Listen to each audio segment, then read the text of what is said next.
Welcome to MMC Hospital Podcast, from MMC to anywhere.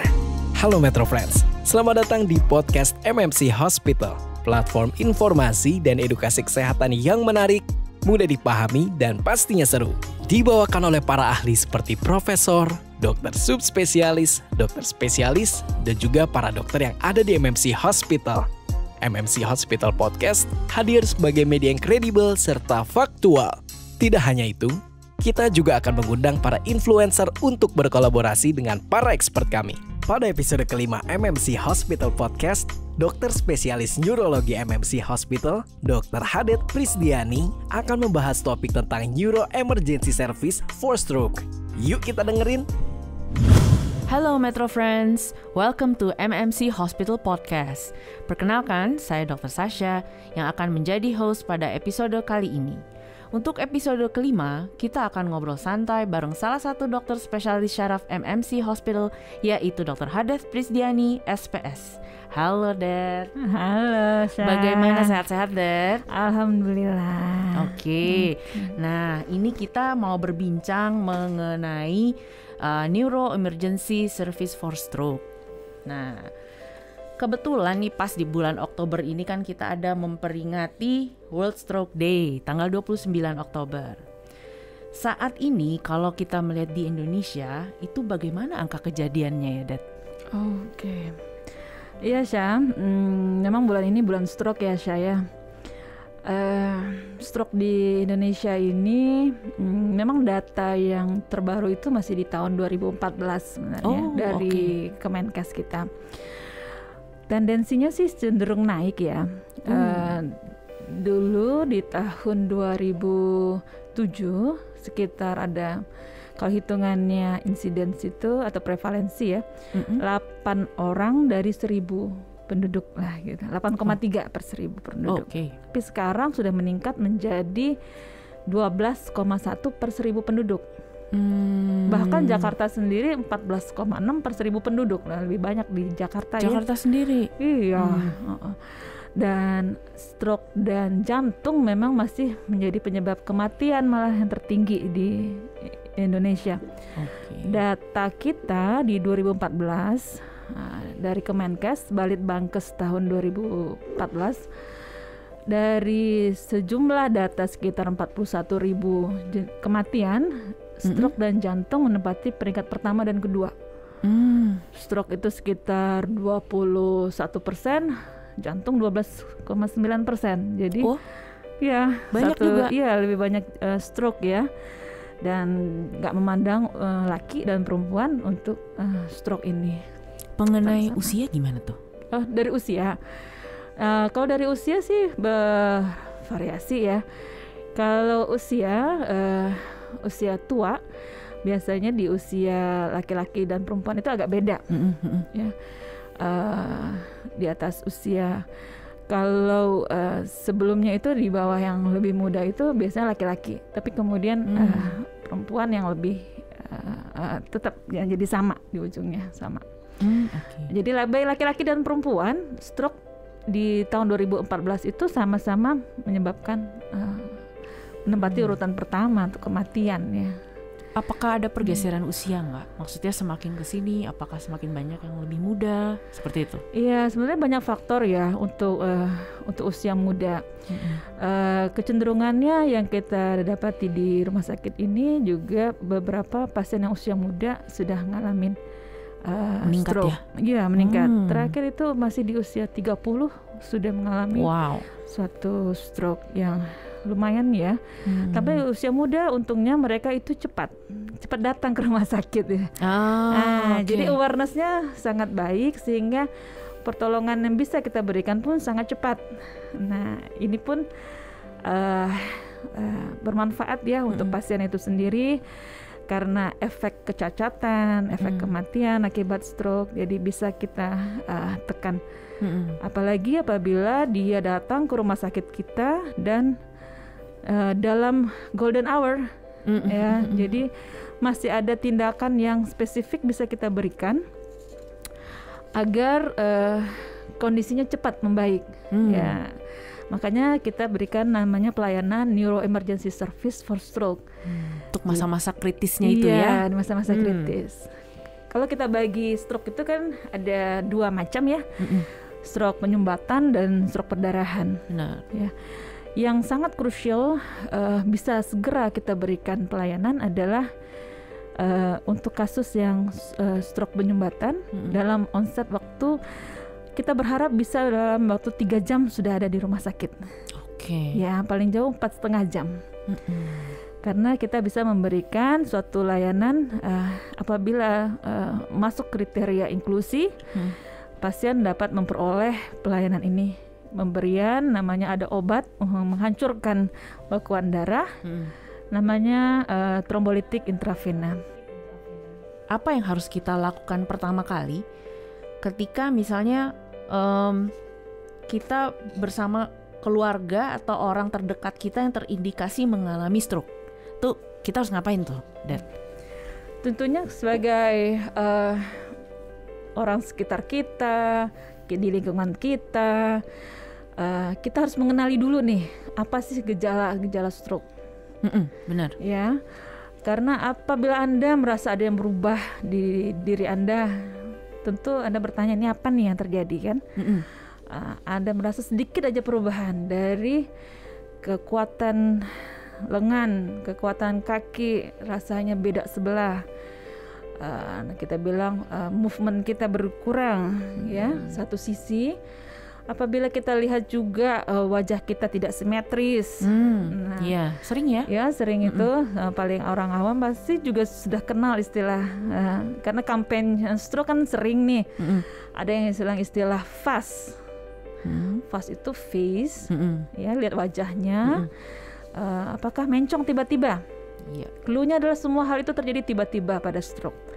Anda lagi belajar, lagi makan, lagi duduk, lagi aktivitas, bahkan sedang olahraga, tiba-tiba kok mencong misalnya, atau tangan saya kok nggak mau bergerak, gitu. Kurang kuat. Nah, lalu tiba-tiba bicara kita, speech, bicara kita misalnya tidak ngerti apa yang disampaikan orang, kita juga tidak bisa mengutarakan apa yang kita pikirkan. Jadi bicara kita juga nggak bisa.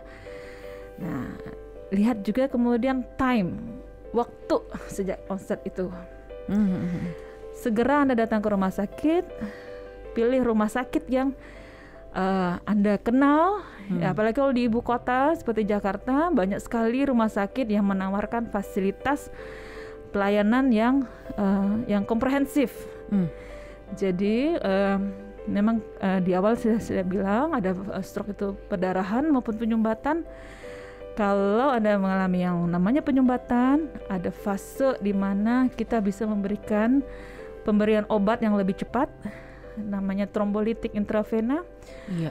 Dan itu akan sangat bermanfaat. Nah, jadi perlu juga Anda mengetahui mengirim ke rumah sakit yang memiliki comprehensive stroke manajemennya. Ya, rumah sakit kita termasuk salah satunya. Jadi itu mungkin Metro Friends bisa jadi salah satu opsi yang terbaik di rumah sakit kita adalah rumah sakit yang memberikan pelayanan yang terbaik untuk insya Allah untuk kasus stroke. Oke. Nah, berarti tuh kita usahakan di bawah 3 jam tuh ya, dan untuk golden periodnya ya untuk ditangani segera. Nah, berarti itu bisa mengurangi kecacatan yang terjadi nantinya. Iya, betul. Dalam 1 menit apabila Anda mengalami stroke itu, ada daerah yang tersumbat dan akan mengajak area lainnya untuk ikutan. Oh, oke. Jadi apabila daerah itu mati dan tidak segera diberikan reperfusi lagi, maka lambat laun akan mengajak area sekitarnya mati.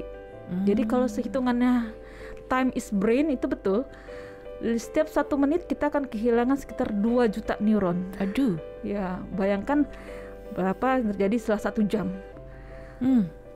Kemunduran kognitif kita pun akan terjadi, kemunduran hal-hal yang ini kita akan timbul. Jadi maka time is brain sangat bermakna. Dan obat ini juga tidak bisa diberikan apabila lebih dari 4,5 jam. Kita berharap pasien sudah datang sebelum 4,5 jam, sehingga kita bisa persiapkan, sehingga sejak dia datang di IGD dalam 1 jam kemudian sudah kita confirm untuk memberikan obat ini. Berarti baiknya nih ya, kalau misalnya ketika kita menyadari mungkin ada orang terdekat kita atau yang ada di sebelah kita ini mengalami stroke gejala atau yang kita sudah mungkin kenali sebelumnya, itu berarti kita segera menghubungi IGD RSMMC ya, di 021-520-3473 untuk mendapatkan edukasi segera bagaimana kita juga menangani si orang tersebut dulu ya yang ada saat ini di sebelah kita. Sementara mungkin tim IGD yang sedang mengatur koordinasi untuk menjemput ya. Bisa 2 hal, bisa pasien segera datang ke IGD. Benar. Kalau memang ini, ataupun rumah sakit kita menyediakan layanan jemput. Jadi ambulans kita ready 24 jam ke lokasi, sambil kita tetap memantau dari rumah sakit, dari tim paramedis ataupun dokter yang sudah datang ke sana ke lokasi, agar perjalanan waktu kita bisa lebih persingkat untuk melakukan segera setelah tiba di IGD, pasien akan dilakukan CT scan, penilaian lab dan semuanya. Sementara dokter sudah mengevaluasi saat datang ke lokasi. Benar. Dan memberikan pertolongan tentunya, bahkan memberikan cairan ataupun cek kadar gulanya dulu, dan mengevaluasi kondisi klinisnya lah. Berarti mungkin bisa diulangi lagi nih kepada Metro Friends, Neuro Emergency Services unggulannya yang ada di MMC ini bagaimana? Saat kita menemukan pasien dengan indikasi stroke, terutama yang dalam onset akut dalam 4,5 jam pertama, setelah kita melakukan pemeriksaan, evaluasi anamnesis dulu, bertanya ke pasien secara singkat cepat, dokter kita melakukan pemeriksaan dan melakukan CT scan kepala terlebih dulu buat pasien. Oh, itu untuk mengetahui seberapa tentu parahnya ada ya? tahap-tahapnya ya. Dalam hitungan 10 menit sudah sampai di IGD, sudah sampai ke ruangan CT scan dan kita sudah mengkonfirmasi apakah ini perdarahan atau bukan. Tentu treatment perdarahan akan sedikit berbeda dengan penyumbatan. Walaupun perdarahan tetap ada treatmentnya, karena tipe perdarahan pun juga berbeda-beda penyebabnya. Bisa hanya murni hipertensi ataupun murni dari ada kelainan pembuluh darah. Sehingga opsinya untuk perdarahan bisa dengan konservatif ataupun ada tindakan untuk kasus-kasus yang karena kelainan pembuluh darah. Khususnya untuk yang stroke penyumbatan, tentunya kalau mereka datang di onset yang tepat dan bisa waktunya kita berikan untuk opsi ini tanpa ada kontraindikasi dari pasien itu sendiri, dalam onset kurang dari 4,5 jam kita memberikan pelayanan yang trombolitik intravena kita bilang. Jadi ada obat untuk memecah bekuan darah agar aliran darah itu lancar kembali. Benar. Sehingga tadinya misalnya pasiennya datang tiba-tiba nih, saya lagi olahraga dok katanya, tiba-tiba saya nggak bisa bicara, tangannya lemes sebelah kanan. Nah ini tentu kan krusial sekali ya, kecacatan yang timbul dengan kelemahan mendadak sisi kanan, bicara nggak bisa. Seperti kita ingat tadi, daerah satu yang mati akan mengajak daerah yang lain ikutan mati. Nah disinilah kalau Anda datang di golden period di rumah sakit yang tepat, pelayanan ini bisa diambil karena membantu untuk mengurangi timbulnya kecacatan. Setelah diberikan obat ini, biasanya kita lihat perkembangannya. Kalau perkembangannya baik, ya alhamdulillah dengan trombolitik intravena saja, artinya dia diinfus obatnya. Ya, apabila tidak membaik dalam kurun 12 jam kemudian, kita akan evaluasi dengan melanjutkan. Nah, kita karena adalah rumah sakit yang komprehensif stroke, pelayanan neuro emergency stroke kita tidak berhenti di situ. Apabila kondisi klinis pasien masih belum perbaikan, kita lanjut ke ruangan kateter. Nah, kita punya ahli neurointervensi yang siap 24 jam. Setelah trombolitik intravena ternyata kelemahannya tidak membaik. Bicara masih belum lancar. Nah, kita evaluasi masuk ke ruang kateter. Ruang kateter kita kenal dengan nama Cardiocerebrovascular Center. Kita sudah punya CCVC ya, CCVC ya, Cak ya. Nah, di sana nanti kita lakukan dulu pemetaan, kita bilang DSA, lihat posisi penyumbatan pembuluh darah secara live di mana.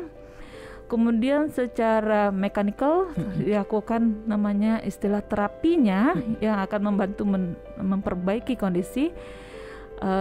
Itu kita istilahnya trombektomi. Ya, jadi memang setelah trombolisis intravena apabila belum membaik, maka boleh lanjut ke pilihan terapi selanjutnya.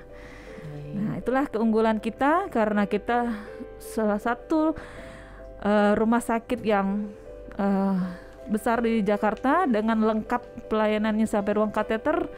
Tentunya pelayanan ini sangat membantu masyarakat di Jakarta untuk seperti yang waktu yang lalu yang tim kita pernah lihat ya di dalam ruangan yang dalam CCVC yang penyumbatan langsung setelah mengalami terapi trombolitik intravena ini jadi lancar ya. Iya. Ada nggak pesan dan tips untuk Metro Friends jika suatu saat menghadapi kondisi di mana orang terdekat mengalami kejadian stroke? Yang pasti jangan panik nih yang nomor 1 nih. Iya betul, jangan panik. Jadi tetap ada protokol. Kalau di kita bahkan kita juga bisa share ke orang awam bantuan pertama pada kegawat daruratan pada orang awam. Itu berlaku semua sebenarnya. Baik kasus stroke, jantung, seperti kita lihat aliran airway-nya. Iya benar ya. Bebaskan jalan napasnya kalau ada yang sumbatan, breathing-nya bagaimana, circulation-nya bagaimana. Minimal itu dulu, kemudian segera datang ke rumah sakit. Segera, karena jangan menunggu sampai besok. Karena setelah onsetnya habis, jadi bekuannya udah beku, kita nggak bisa apa-apain dan kecacatannya akan menetap. Ya. Kedua tentunya kita berharap teman-teman tidak ada mengalami kejadian stroke. Tentu. Jadi tetap menjaga agar insya Allah sehat-sehat kita ya, semua. menjaga semua faktor resikonya. Baik merokok, tekanan darah kontrol, kolesterol kontrol, gula darah Anda kontrol. Dan apabila di keluarga sudah pernah ada yang mengalami stroke, jangan lupa keluarganya sendiri, baik yang usia muda maupun yang masih sehat, melakukan pencegahan, bahkan melakukan deteksi dini. Iya benar. Check up ya. Iya check up. Dan kita bisa lakukan juga ke rumah sakit MMC. Baik, aduh Dad, terima kasih penjelasannya. Metro Friends, kalau boleh saya simpulkan sedikit, jadi ketika untuk